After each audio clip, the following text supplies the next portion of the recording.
今日就係想同大家分享嗰個quadratic function 二次函數嘅常見 DSC 題型。咁一般同學見到呢個題目咧，就俾佢嚇親㗎啦，因為你發現咧佢冇一個實際嘅數字喎，全部都係 P 啦、Q 啦、R 啦。咁大家同學睇完就呆點樣搞咧？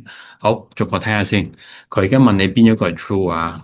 咁要做到呢個題目咧，我哋必須要記翻我哋最根本 quadratic function 嗰個概念。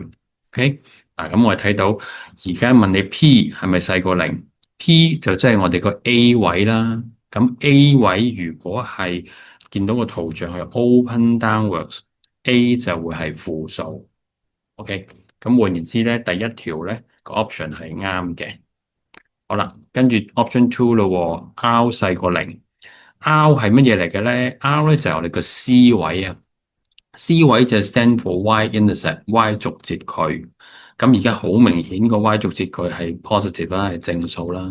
咁所以 option two 咧係錯嘅。好啦，最難搞咧就係 option three 啦。咁呢個咩 Q square 有四 PR 究竟係乜嚟嘅咧？佢希望大家同學咧有個數感咧，就係 get 到呢件事好似似曾相識喎。我哋個 discriminant 就係類似嘅嘢嚟噶嘛，有個 B square 減四 AC，咁 discriminant 咧就主宰住呢個 graph 有幾多個 x-intercept。咁我哋睇到佢有兩個 x-intercept，兩個 x 軸截距啊。換言之，而家個 discriminant 咧應該要係大過零嘅。好啦，咁我套翻嗰啲 PQR 落去咯。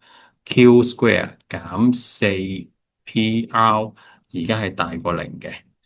咁我再做多一步落去咧，咪即係 Q square 會大過四 PR 咯。好啦，咁即係 option three 咧就係啱噶啦。